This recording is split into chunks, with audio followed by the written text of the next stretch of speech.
दोस्तों, हम जो बिजनेस बिल्ड कर रहे हैं, बिल्ड करने के लिए हमारे अंदर हमें किस तरह का एटीट्यूड, किस तरह का जुनून, किस तरह के चैलेंजेस को हमें फेस करने होते हैं और किस तरह का इंसान हमें बनना होता है, इसके बारे में मैं आज की बात सेशन में बात करने वाला हूँ। तो मैं आपके साथ स्क्रीन शेयर करना चाहता हूँ और कुछ विषयों पे मैं आपके साथ बात करना चाहूंगा।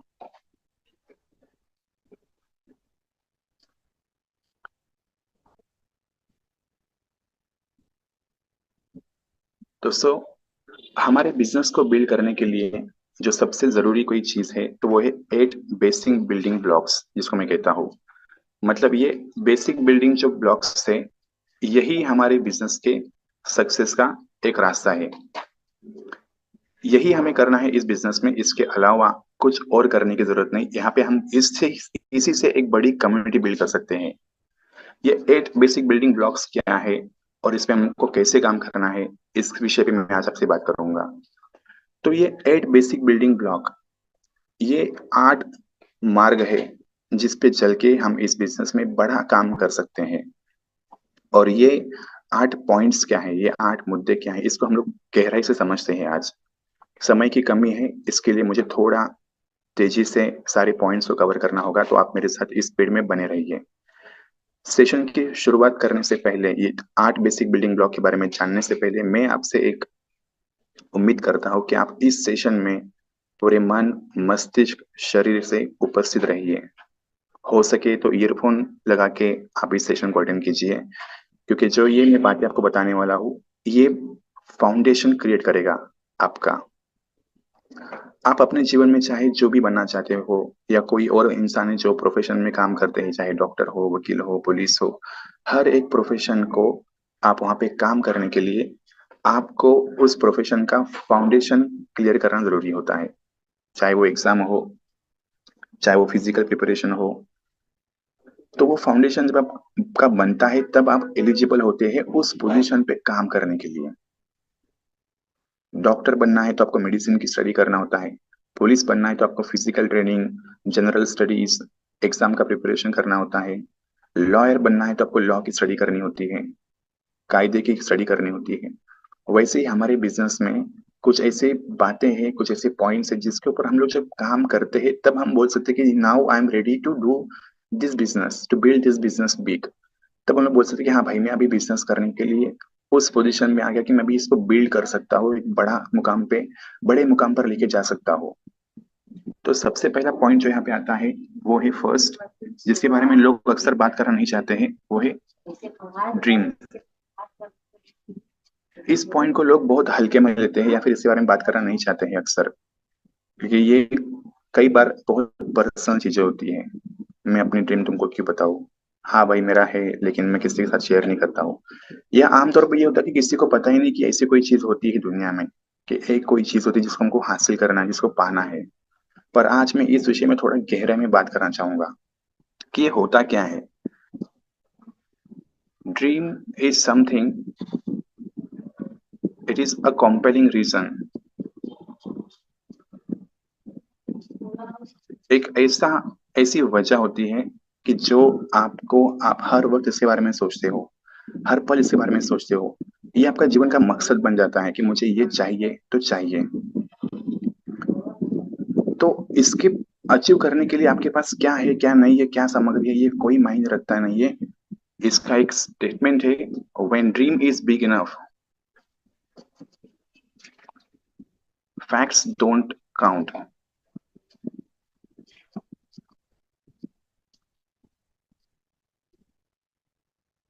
दोस्तों, इसका मतलब समझिए। When dream is big enough, facts don't count. जब आपका जो रीजन है वो करने का बहुत बड़ा होता है, आपका कॉम्पेलिंग रीजन, आपका सपना इतना बड़ा होता है कि जो अभी की हकीकत है वो कोई मायने नहीं रखती है। मतलब, मुझे मालूम है कि मुझे इस बिजनेस में बड़ा काम करना है, मेटाफोर्स में बड़ी कम्युनिटी बनानी है, मेटाफोर्स में सारे प्रोजेक्ट्स का अचीवमेंट लेना है, लेकिन अभी मेरे पास तो कॉन्टेक्ट नहीं है। हो सकता है ये फैक्ट है, आपके पास कॉन्टेक्ट नहीं है। हो सकता है ये फैक्ट है कि आपके पास टीम नहीं है, या हो सकता है आपके टीम में जो डाउनलाइन है वो आलसी है। हम सब मानते हैं ये फैक्ट है। लेकिन अगर आपका ये बिजनेस करने की वजह बड़ी है तो ये फैक्ट्स कोई मायने नहीं रखते हैं। आपके डाउनलाइंस है नहीं है, काम कर रहे नहीं है, आपके पास नेटवर्क है नहीं है, कोई मायने नहीं रखता है अगर आपके पास एक वजह है इसको करने की। और वो वजह अगर इन सारी मुसीबतों से बड़ी है तो आप इनमें से रास्ता निकाल सकते हो। लेकिन अगर आपका जो कॉम्पेलिंग रीजन है वो अगर इन मुसीबतों से छोटा है तो ये मुसीबतें उनसे बड़ी हो जाएगी, फिर आप यहाँ से रास्ता नहीं निकाल पाओगे।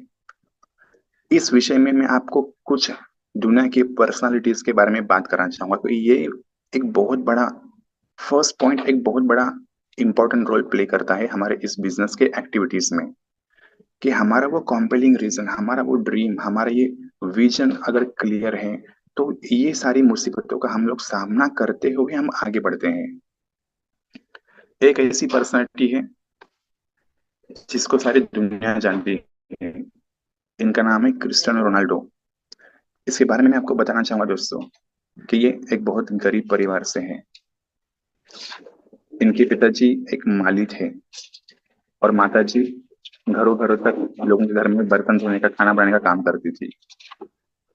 दोस्तों, पहले घर में 3 बच्चे थे, गरीब की अवस्था थी, गरीबी थी।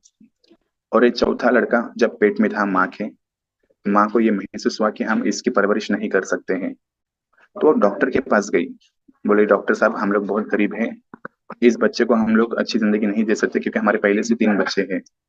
तो 3 बच्चे होने के कारण हम इसकी अच्छी सी परवरिश नहीं कर पाएंगे, हमें इसको गिराना है। डॉक्टर साहब बोले कि बहन, अभी आपकी जो प्रेगनेंसी की अवस्था है ये आगे के स्तर पे चली गई है, अभी हम इस बच्चे को नहीं गिरा सकते हैं, आपको इस बच्चे को जन्म देना ही पड़ेगा। ये बच्चे ने जन्म लिया, इसने अपने परिवार की परिस्थिति देखी। उसके बाद जैसे ही बड़ा हुआ तो बहुत महान फुटबॉलर बनने की इसने महत्वाकांक्षा जीवन में बनाई। इसके बाद इसके हार्ट में ब्लॉकेज निकला। डॉक्टर ने बताया इसका ऑपरेशन करना पड़ेगा और हो सकता है कि तुमको फुटबॉल छोड़ना पड़े। उस दिन ये लड़का बहुत रोया, कहा कि मैं ऑपरेशन करने को तैयार हूँ लेकिन मैं मर जाऊंगा पर फुटबॉल नहीं छोड़ूंगा। उसका ऑपरेशन सक्सेसफुल हुआ और उसने फुटबॉल खेलना शुरू किया और पूरा दिन रात एक करते हुए अपने आप को इस तरह का फुटबॉलर बनाया कि ये जीवन का, दुनिया का सबसे महान फुटबॉलर बना है। और मैं जानता हूँ कि इस ट्रेनिंग सेशन में जितने भी लोग बैठे हैं सब इस नाम को जानते हैं कि कौन है क्रिस्टियानो रोनाल्डो। तो दोस्तों, यहाँ पे एक उसने सपना देखा था, मेरे परिवार की जिंदगी मुझे बदलना है। उसके लिए जो भी मुसीबतें आई सबका उसने डट कर सामना किया और आज सारी दुनिया का सबसे महंगा प्लेयर और सबसे बड़ा सेलिब्रिटी है। जितने भी क्रिकेटर से, स्पोर्ट्स पर्सन से, फिल्म स्टार से, सबसे आगे अगर कोई सबसे बड़ा सेलिब्रिटी है तो ये क्रिस्टियानो रोनाल्डो है। ये एक एग्जाम्पल है हमारे सामने कि कैसे लोग, जब उनका ड्रीम बड़ा होता है, जब उनका विजन बड़ा होता है तो फैक्ट्स कोई मायने रखते नहीं है। दूसरे इंसान के बारे में आपसे बात करना चाहूंगा दोस्तों, मुरलीकांत पेटकर, जिनके जीवन पर एक मूवी अभी बनी थी, चंदू चैंपियन। दोस्तों, बचपन में इस बच्चे ने एक सपना देखा था कि मुझे अपने देश के लिए गोल्ड मेडल जीतना है। पता नहीं था वो कैसे करेंगे, उसके लिए क्या करना पड़ेगा, कौन सा खेल खेलना पड़ेगा, कुछ पता नहीं था उनको। लेकिन इतना पता था कि मुझे अपने देश के लिए गोल्ड मेडल एक बार तो जीतना ही है। तो उनको लगा कि मैं कुश्ती अगर खेलूंगा और कुश्ती के खेल में अगर मैं बड़ा बन जाऊंगा तो मैं गोल्ड मेडल जीत के लाऊंगा। वो कुश्ती खेलना शुरू करता है। जब थोड़ा बड़ा होता है, समझ आती है, तो मालूम पड़ता है अरे ओलंपिक से जो गोल्ड मेडल मुझे मिलने वाला है वहां पे तो कुश्ती का खेल ही नहीं होता है। तो वहां पे कौन सा खेल खेला जाता है? बॉक्सिंग खेला जाता है। उसने बॉक्सिंग की ट्रेनिंग देना शुरू किया, सेना में भर्ती हुआ और वहां पे एक हादसा हुआ, उसे गोलियां लगती हैं जिसके कारण वो जिंदगी भर के लिए अपाहिज हो जाता है। और अपाहिज होने के बाद उसका वो सपना जैसे टूट गया ऐसे उसे लगता है। लेकिन फिर एक दिन उसका कोच, जो उसको बॉक्सिंग खेलना सिखाता था, उसने सिखाया, बताया कि तू अभी भी स्विमिंग करके स्विमिंग में गोल्ड मेडल जीत सकता है। तो उसने अपाहिज होने के बाद जब वो चल नहीं पाता था, उसने स्विमिंग का ट्रेनिंग लिया। और स्विमिंग की ट्रेनिंग में उसने इस तरह का स्विमिंग किया कि वहां पे वो अंतिम विजेता रहा और वहां पे उसने गोल्ड मेडल जीता। फैक्ट ये था कि वो अपाहिज था। फैक्ट ये था कि अब वो ओलंपिक में नहीं दौड़ सकता है, नहीं किक बॉक्सिंग खेल सकता है, पर उसने पैरा ओलंपिक में पार्टिसिपेट किया, जो अपाहिज लोगों की स्पर्धा होती है, और वहां पे उसने गोल्ड मेडल हासिल किया। ये इस इंसान की कहानी है जिनका नाम है मुरलीकांत पेटकर। अब दूसरी एक बात करते हैं दोस्तों, ऐसे ही महान हस्ती के बारे में। श्रीकांत बोला, जन्म से ही अंधा है, आंखें नहीं है। माँ बाप ने सोचा कि ये बड़ा होकर क्या करेगा, हमारे ऊपर बोझ बन जाएगा, इसको अभी हम लोग दफन कर देते हैं। लेकिन दफन करने से पहले ही उनके मन में एक ख्याल आया कि जाने दो, भगवान ने इसको जन्म दिया है, ये अपनी जिंदगी जी लेगा जैसे उसको जीना है, हमें कौन सा हक मिला है कि हम इसको मार डालें। तो उसको जिंदा रखा गया। जब ये थोड़ा बड़ा हुआ, स्कूल जाने लगा, तो बच्चों लोग ने उसका मजाक उड़ाया कि तू अंधा है, तू बड़ा होकर तो भीख ही मांगने वाला है, क्यों पढ़ाई करता है, क्या होगा तेरा पढ़ाई करके। दोस्तों, ये बंदे ने अपने आप से कहा कि मैं बड़ा होगा, पढ़ाई लिखाई करूंगा, लेकिन मैं जीवन में कभी भीख नहीं मांगूंगा। ये उसने अपने आप से वादा किया। और उसका जीवन का इतना बड़ा संघर्ष था कि उसको बड़े स्कूल में एडमिशन भी नहीं मिलता था क्योंकि वो अंधा है। लेकिन ये बोलता है कि मैं, आप मुझे बताओ, मैं सुनकर उस बात को दोहरा सकता हूँ, समझ सकता हूँ, उसमें काम कर सकता हूँ। मैं अंधा हूँ लेकिन लाचार नहीं हूँ। जब उसको हायर स्टडीज के लिए बाहर के देश में जाना था, उसके साथ में कोई नहीं था, तो उसको एयरपोर्ट पे रोका गया कि तुम अंधे हो, तुम फ्लाइट में अकेले नहीं बैठ सकते, तुम्हारे साथ में कौन है। वो बोलता है मेरे साथ में कोई नहीं है, पर मैं अकेला जा सकता हूँ, मैंने सारा डायरेक्शन समझ लिया है कि मुझे कहाँ पे बैठना है, कैसे बैठना है, कौन सी सीट कहाँ पे है। और इसने अपने आप को प्रूव करके दिखाया एयरपोर्ट पे कि देखो, अगर मैं फ्लाइट में बैठता हूँ तो ऐसे दो तरह की सीट होती है, बीच में ऐसा रास्ता होता है, मेरा सीट नंबर ये है, मैं इतना कदम चलूंगा और यहाँ पे दाएं मोड़ के दूसरी सीट मेरे नंबर की होगी, तो मुझे पता है मुझे कैसे जाना है। तब उसको जाने को परमिशन मिली। पढ़ाई कंप्लीट करने के बाद ये अंधे लड़के ने एक कंपनी खड़ी करी, और आज ये 400 करोड़ रुपए का मालिक है। इसी कंपनी में 800 से ज्यादा लोग काम करते हैं जो अंधे हैं। दोस्तों, फैक्ट तो ये है कि ये अंधा है, देख नहीं सकता है। फैक्ट तो ये है कि तो दुनिया के नजर में भीख मांगने वाला इंसान है। जो अंधे होते तो भीख मांग के गुजारा करते हैं। पर ये बंदे का सपना, ये बंदे का रीजन, ये बंदे का कॉम्पेलिंग रीजन इतना स्ट्रांग था कि इसके लिए फैक्ट कोई मायने नहीं रखता है। कोई मायने नहीं रखता कि मैं नहीं देख सकता हूँ, क्योंकि वो जो देख सकता है वो आंखें होने वाले लोग भी नहीं देख सकते हैं। अब आते हैं हमारे यहाँ पे मुद्दे पे, कि तुम्हारे पास कोई ऐसा कॉम्पेलिंग रीजन है क्या कि तुम्हारे लिए ये मुसीबतें कोई मायने नहीं रखेगी। तुम्हारे पास नेम लिस्ट है नहीं है, तुम्हारे पास नेटवर्क है नहीं है, तुम्हारे पास टीम है नहीं है, तुम्हारी टीम है पर काम नहीं कर रही, ये सारी चीजें कोई मायने नहीं रखती है अगर तुम्हारे पास तुम्हारा कॉम्पेलिंग रीजन है, तुम्हारा ड्रीम है। लोग अक्सर ड्रीम के बारे में बात नहीं करते, लेकिन मैंने आपको ये 3 एग्जाम्पल बताया क्योंकि इन लोगों ने सपना देखा था और उसको पूरा करने के लिए इन्हें अपनी जान लगा दी। कितने चैलेंजेस देखे, पर उन्होंने अपने आप को साबित करके दिखाया। तो ये फर्स्ट रीजन अगर आपके पास है, तो आप बिजनेस में काम कर सकते हो, तो आप बिजनेस में मेहनत करोगे, तो आप बिजनेस में सफल होगे। ये पहला बेसिक बिल्डिंग ब्लॉक बहुत जरूरी है, जिसको हम लोग कहते हैं ड्रीम। अब हम लोग आते हैं दूसरे पॉइंट पे।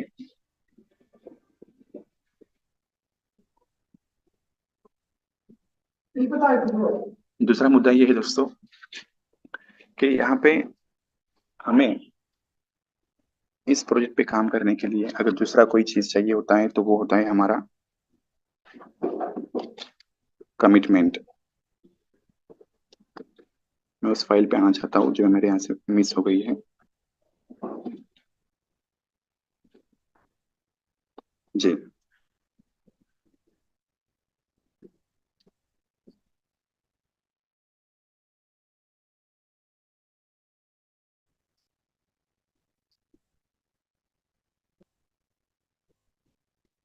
दोस्तों, कमिटमेंट किस लेवल की कमिटमेंट चाहिए हमको हमारे बिजनेस को ग्रो करने के लिए। अगर आपका कॉम्पेलिंग रीजन छोटा है तो आपकी कमिटमेंट लेवल भी छोटी रहेगी। आप उसी लेवल का कमिटमेंट देते हो जिस लेवल के आप इस बिजनेस को समझते हो। अगर आप समझते हो कि ये बिजनेस मुझे महीने का 2,000 कमा के दे सकता है तो आपकी कमिटमेंट लेवल भी 2,000 की ही होगी। आप समझते हो ये बिजनेस मुझे महीने का 2 लाख कमा के दे सकता है तो आपकी कमिटमेंट लेवल 2 लाख की होगी। आप अगर समझते हो कि ये बिजनेस से मैं 2 करोड़ कमा सकता हूँ तो आपकी कमिटमेंट लेवल 2 करोड़ की होगी। बिजनेस सबके लिए सेम है। आपकी कमिटमेंट लेवल पे पर निर्भर रहता है कि आप इस बिजनेस को किस लेवल तक लेकर जाना चाहते हो। कमिटमेंट का मतलब होता है taking a decision and sticking to it. निर्णय लेना और निर्णय के साथ बने रहना, चलते रहना। अगर आपकी सच में ये खुद से कमिटमेंट है कि मुझे इस बिजनेस से करोड़ों रुपए कमाने हैं तो आप दिन के 24 घंटे इसी बिजनेस के बारे में सोचोगे, किसी और चीज के बारे में सोचोगे ही नहीं। कोई और ख्याल आपके दिमाग में आएगा ही नहीं जो आपको डिस्ट्रैक्ट करेगा। आपका पूरा ध्यान, पूरी एनर्जी, आपका पैसा आप इसी बिजनेस को बिल्ड करने को लगाओगे क्योंकि आपने इस बिजनेस को बड़ा समझा है, इसलिए आपकी कमिटमेंट बड़ी रहेगी। क्यों कोई लोग सुबह और शाम की मीटिंग अटेंड नहीं करते हर दिन? क्योंकि उनका इस बिजनेस को देखने का तरीका, इस बिजनेस को समझने का तरीका ही छोटा है। जितना वो समझेंगे उसी लेवल की वो कमिटमेंट देंगे। लेकिन कुछ ऐसे हमारे पास जाबाज खिलाड़ी हैं जो जानते हैं कि मैं इस बिजनेस से आने वाले 10 साल में 100 करोड़ कमा सकता हूँ। उनका विजन बड़ा है। वो दिन रात इस बिजनेस के बारे में काम करते हैं, ट्रेनिंग अटेंड करते हैं, उसके बारे में पढ़ाई करते हैं, सोचते हैं, समझते हैं, हर अपडेट को जानते हैं और वो यहाँ से करोड़ों कमा जाते हैं क्योंकि ये उनका विजन था, ये उनका ड्रीम था, ये उनका कॉम्पेलिंग रीजन था। अब आते हैं तीसरे मुद्दे पे। तीसरा मुद्दा यहाँ पे है नेम लिस्ट।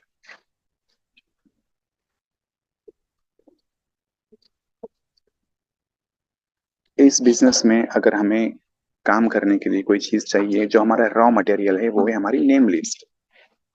नेम लिस्ट पे हमें हमेशा काम करते रहना है, इसको हमेशा बढ़ाते रहना है दोस्तों। जब हम लोग नेम लिस्ट पे काम करेंगे, इसको बढ़ाएंगे, तब हम हर एक इंसान से बात करते हुए उसको इस विजन के साथ मिला के हम उसके साथ अपनी टीम में शामिल कर सकते हैं। जब हम लोग टीम में शामिल करेंगे तब वो हमारे विजन के साथ जुड़ेगा, और जब हमारे विजन के साथ जुड़ेगा तब वो बंदा यहाँ पे हमारे साथ काम करेगा।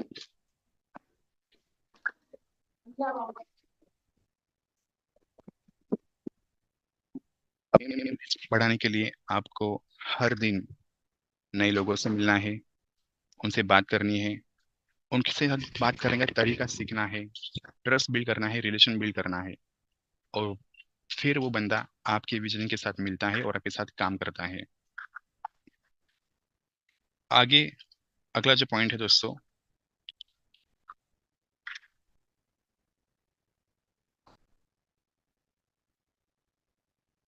अगले पॉइंट पे मैं आपसे बात करना चाहूंगा, वो है कॉन्टैक्टिंग, मतलब इनविटेशन जो हम लोगों को देते हैं।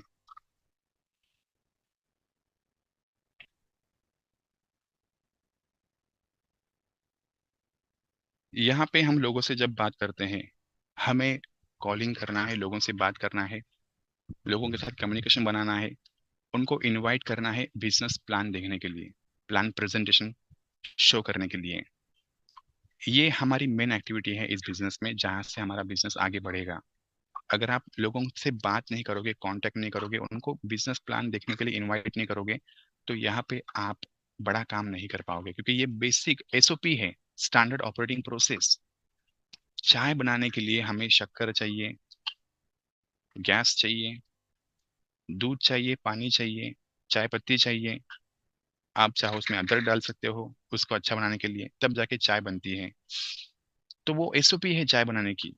वैसे ही ये एसओपी है इस बिजनेस में सफल होने की, कि आपके पास ड्रीम होना जरूरी है, विजन होना जरूरी है, एक कॉम्पेलिंग रीजन होना जरूरी है, आपके पास कमिटमेंट लेवल अच्छी होनी जरूरी है, आपके पास नेम लिस्ट होना जरूरी है, और उस नेम लिस्ट पे काम करना जरूरी है। जो आप उनको इनवाइट कॉल करोगे, उनको प्लान दिखाओगे, तो फोर्थ जो है वो शो द प्लान।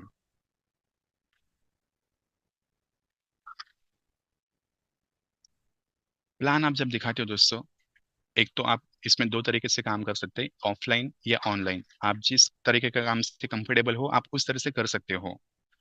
आपको लगता है कि आपको इन पर्सन प्लान दिखाने में ही आपको लगता है कि मेरा कन्वर्जन हो सकता है, तो आप जाओ, लोगों से मिलो, डेट और टाइम शेड्यूल फिक्स करो और उनको इन पर्सन मिलके बिजनेस के प्लान के बारे में आप समझा सकते हो। आप अगर ऑफलाइन की जगह ऑनलाइन काम करना चाहते हो, आप उनको शाम के जूम मीटिंग को इनवाइट कर सकते हो, जो हमारा हर दिन शाम को 7:55 PM को प्लान प्रेजेंटेशन होता है। आप वहां पे लोगों को इनवाइट करो, वहां पे लोगों को प्लान देखने दो, क्योंकि वहां पे जो लोग प्लान दिखाते हैं वो ऑलरेडी इस बिजनेस में एक्सपर्ट है, उनको मालूम है क्या बात करनी है, कैसी बात करनी है। तो आप वहां से भी लोगों को प्लान दिखाने के लिए, प्लान देखने के लिए आप उनको इनवाइट कर सकते हो। इसके बाद नेक्स्ट स्टेप आता है दोस्तों, फॉलो अप। जिन लोगों को आपने प्लान दिखाया है उन लोगों का आपको फॉलो अप करना है, उनको आपको पूछना है, क्लोजिंग कॉल जिसको हम लोग कहते हैं, कि भाई आपने मीटिंग अटेंड किया, आपको कैसे लगा, क्या समझ में आया, कोई सवाल तो मुझे पूछो, मैं आपको उसका जवाब देता हूँ। बोलता है मेरे पास अभी पैसे नहीं है, ठीक है, पैसे तो मेरे पास भी नहीं थे। आपको ऑब्जेक्शन को हैंडल करते आना चाहिए, क्योंकि ऐसा कभी नहीं होगा कि एक कोई बंदा आएगा आपका बिजनेस का प्लान दिखेगा और आपको बोलेगा हाँ यार बहुत बढ़िया बिजनेस है मैं अभी शुरू करूंगा। 1%, 2%, 5% लोग ऐसे मिलेंगे आपको, लेकिन बहुत सारे लोग आपको ऑब्जेक्शंस देंगे कि भाई मैंने ये पहले करके देखा था, मुझे पता है ये क्या होता है, मेरे दोस्त ने मुझे एक बार बताया था। ये ऑब्जेक्शंस आपको आएंगे, और ये सबको आते हैं, क्योंकि बिजनेस सबके लिए सेम है, दुनिया के लोग सबके लिए सेम है। यहाँ पे ऐसा कोई किसी अलग इंसान के लिए अलग नहीं है, ये बिजनेस सबके लिए सेम है, इसके चैलेंज भी सबके लिए सेम है, तो इसके आने वाले ऑब्जेक्शन भी सबके लिए सेम रहेंगे। हमें को किस तरह से हैंडल करना है। पैसा नहीं है बस, भाई पैसा मेरे पास भी नहीं था, लेकिन मुझे ये समझ में आया कि अगर पैसा नहीं है तो उसी लगा बिजनेस करना है। पैसा होता तो ये बिजनेस करने की जरूरत क्या थी। और अगर हमारे घर में कोई इंसान बीमार होता था तो हम लोग उसके बीमारी को वहां से उसको ठीक करने के लिए अगर डॉक्टर बोलता कि तुमको 50,000 लगेंगे तो हम कहीं से भी अरेंज करेंगे। तो वैसे ही इस बिजनेस के लिए जो पैसे लगेंगे अगर हमको उसकी जरूरत है तो हमको कहीं से भी अरेंज करना होगा। इस तरह से हमें फॉलो अप करना है और लोगों को समय देना है। अगर वो अभी रेडी नहीं बिजनेस शुरू करने के लिए, उनको समय दो, उनको आपके स्टेटस दिखते रहना चाहिए कि ये बंदा अभी भी काम कर रहा है, फील्ड पे है, लोगों के साथ जुड़ा हुआ है और ये ग्रो हो रहा है। आज नहीं तो कल वो आपको ग्रो होते हुए देखते हुए आपके साथ फिर आएंगे और आपके साथ मिलकर काम करेंगे। सातवां पॉइंट होता है काउंसिल विद अपलाइन। आपको आपके अपलाइन के साथ बने रहना है दोस्तों, क्योंकि आपके अपलाइन ने इस बिजनेस के सारे प्रॉब्लम को पहले ही सॉल्व किए रहते हैं। उनको मालूम है कि कौन से प्रॉब्लम पे क्या करना है, उनको पता है ये बात। अपलाइन के साथ जुड़े रहने का क्या फायदा है कि आप उनका माइंड कॉपी करते हो, किस तरह से वो काम कर रहे हैं, किस तरह से वो ग्रो हो रहे हैं, किस तरह से वो ऑब्जेक्शन को हैंडल करते हैं। ये आपको उनको देखकर उनसे सीखना है और कॉपी करना है और अपने फील्ड पे उसको यूज करना है। आपका अपलाइन आपके बिजनेस में आपकी माँ होती है।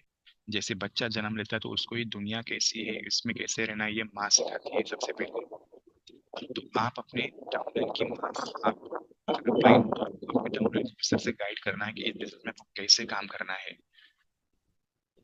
कैसे इस बिजनेस को बिल्ड करना है, नेम लिस्ट कैसी बनानी है, लोगों से बात कैसे करना है, क्लोजिंग कैसे करनी है, फॉलो अप कैसा करना है, ऑब्जेक्शन को कैसे हैंडल करना है।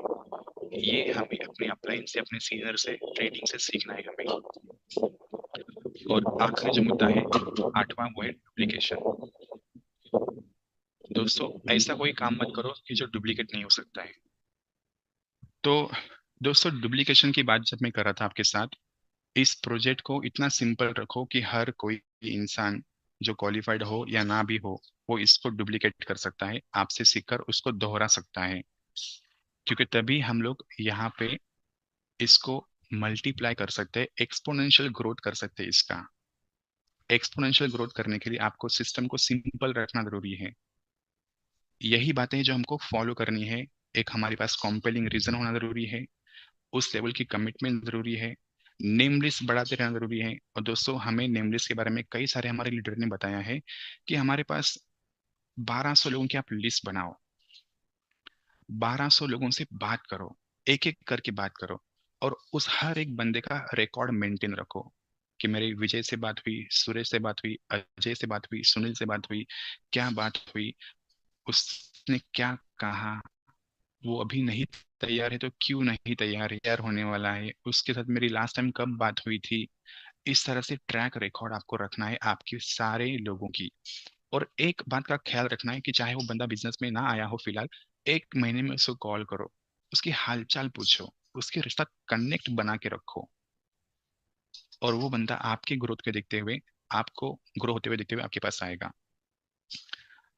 इनविटेशन कॉल आप जब करते हो सकता है पहले दिन में आपका इनविटेशन परफेक्ट ना हो, दूसरे दिन ना हो, तीसरे दिन ना हो, 10वें दिन ना हो, 15 दिन हो गए नहीं हो रहा है, लेकिन जैसे जैसे आप हर दिन इस पे प्रैक्टिस करते हो दोस्तों, हर दिन आप निखरते हो, हर दिन आप बेटर बनते हो काम करने में।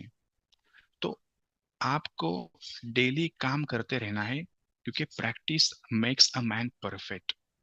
आप हर दिन जब प्रैक्टिस करते हो आप उसमें बेहतर बेहतर बेहतर बनते जाते हो, हर दिन बेहतर बनते हो, और फिर आपका बात करने का तरीका इतना बेटर हो जाता है कि सामने वाला बंदा आपकी आवाज पे विश्वास करके, आपका पर्सनालिटी देख के आपके साथ जुड़ जाता है काम करने के लिए।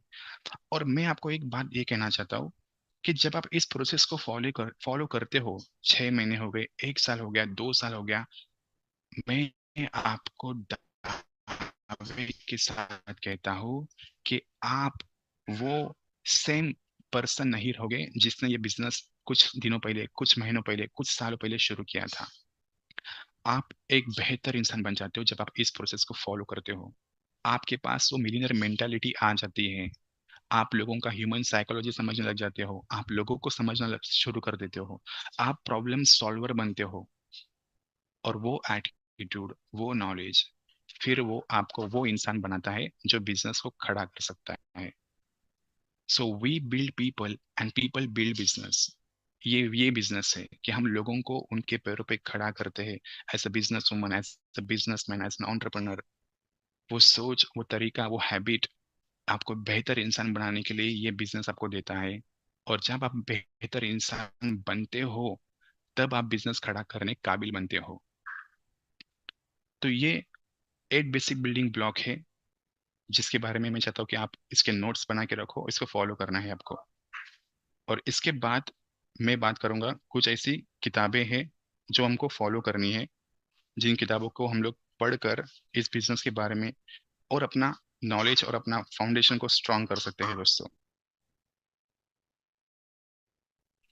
ये किताबें जब मैंने पढ़ी, दोस्तों मैं आपको सच बताना चाहता हूँ, मैं इस इंडस्ट्री के बारे में शुरुआत में बहुत नेगेटिव था। मुझे लगा था कि ये बिजनेस हम जैसे लोगों के लिए नहीं है जो क्वालिफाइड है, एजुकेटेड है। लेकिन जब मैंने ये किताबें पढ़ी तो मुझे मालूम पड़ा कि भाई ये तो बहुत जबरदस्त प्रोजेक्ट है, और इसको अगर मैंने 1 साल, 2 साल, 5 साल दे दिए तो मुझे 50 साल, 40 साल किसी और की जगह, किसी और के हाथ के नीचे काम करने की जरूरत नहीं पड़ेगी। ये किताबें हिंदी में भी अवेलेबल है। Who stole the American dream,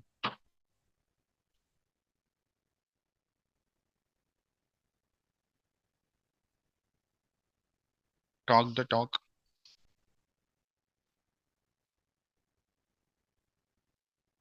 copy cat marketing,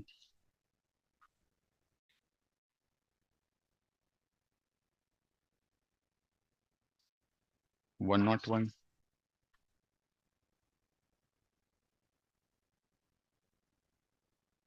questions are the answers.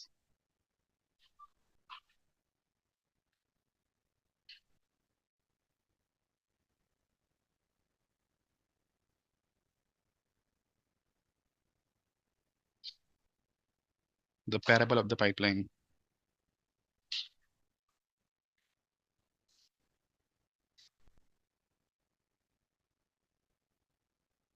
ये वो 7 किताबें हैं दोस्तों।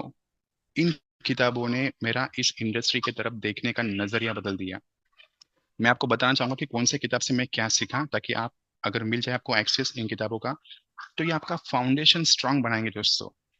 फिर आप बाहर किसी की नेगेटिव बातें सुनोगे ना तो उनका आपके ऊपर कोई असर नहीं पड़ेगा, क्योंकि आप फिर से इस किताब पे जाओगे, इसको पढ़ोगे, और फिर से आपका बिलीफ हाई होगा। दोस्तों इस बिजनेस को बिल्ड करते हुए ना आपके बिलीफ बिलीफ सिस्टम बहुत बार ऊपर या नीचे होते रहेगा। बहुत बार आप इसके बारे में एक्साइटेड होगे, लेकिन बहुत बार आप इसमें डिसअपॉइंट भी होगे। उन दिनों में आपको ये जो बेसिक फाउंडेशन है ये समझना जरूरी है।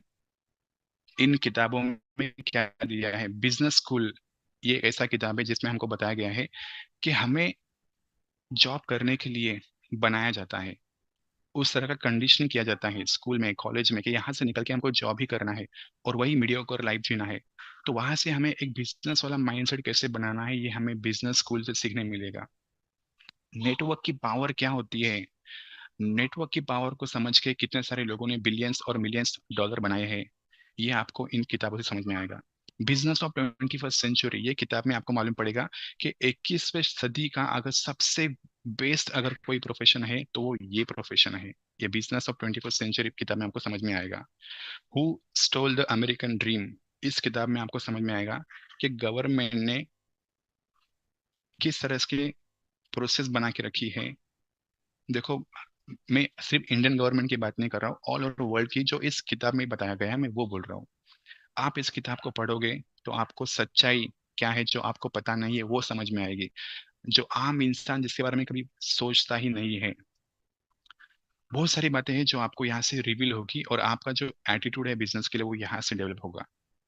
टॉक द टॉक ये बहुत बेहतरीन किताब है जिसका हिंदी में अनुवाद ऐसा किया है बातों बातों में। इस किताब का नाम है हिंदी में।